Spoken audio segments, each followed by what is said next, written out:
I don't know if y'all can see this, right? Dialogue.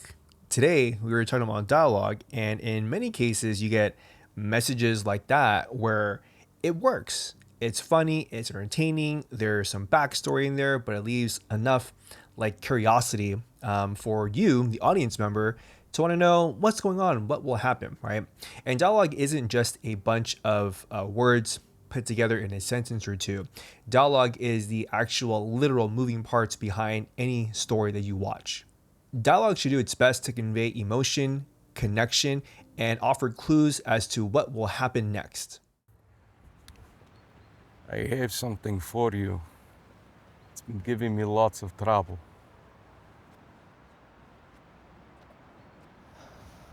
Bad one, huh? How many guys have you lost? That's why I call you. Jesus, why don't you do it? Oh, is your knee still bothering you? What's the job? Simple enough. Now, if you've been struggling to create effective dialogue for your current film or maybe even a future film that you have an idea for, here's a quick peek on how to write effective dialogue in my upcoming filmmaking course on how to create compelling stories.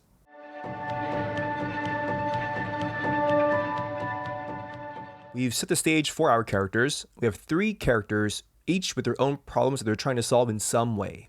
The way I structured the dialogue in scene 2A stems from a communal problem that Dylan and Rebecca have.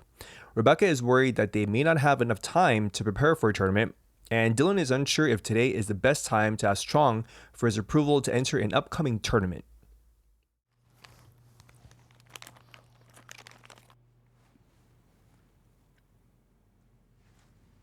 So are you gonna ask him?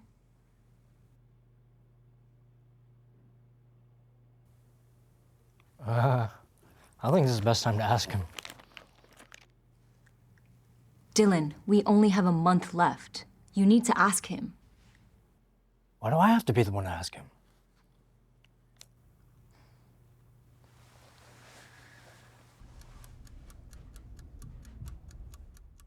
How the dialogue is effective is because of the emotional connection or the emotional link that Dylan and Rebecca have with Trong. If there was no connection between Trong and Rebecca and Dylan, then the dialogue is less meaningful. And when the dialogue is less meaningful, when it's extremely disconnected, then you start to bridge that gap between your audience's attention and what they were expecting, right? So it's sort of like, if you're ordering something from a restaurant, you order something on the menu, you expect to get that.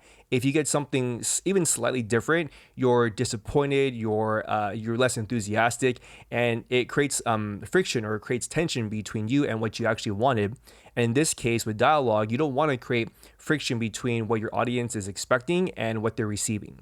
Moving on to scene 3, here is where the combination of mystique and foreshadowing take place.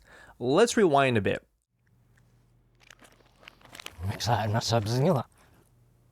I think this is the best time to ask him.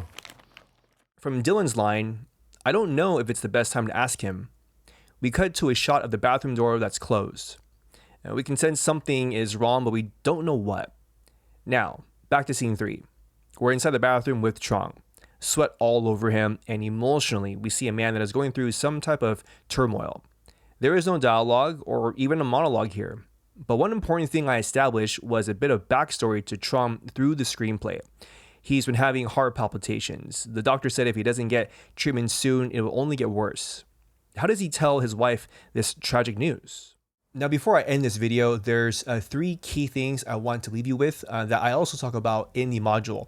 But it's how essentially to create a pain point, to create an obstacle, or to create a challenge with your characters and write that into the dialogue. That way, when you are creating your story arcs and your character arcs, you're giving your audience sort of a crystal ball into what this person is going through, how they're going to get through it, and will they win or will they lose in the end. All right. I hope you enjoyed this little teaser. Please be sure to follow me on Instagram so that way you can keep up with the posts and the related stories that I will publish up to the release of the filmmaking course. And guaranteed, I will definitely have a video before the end of September to let you know that the filmmaking course is fully out.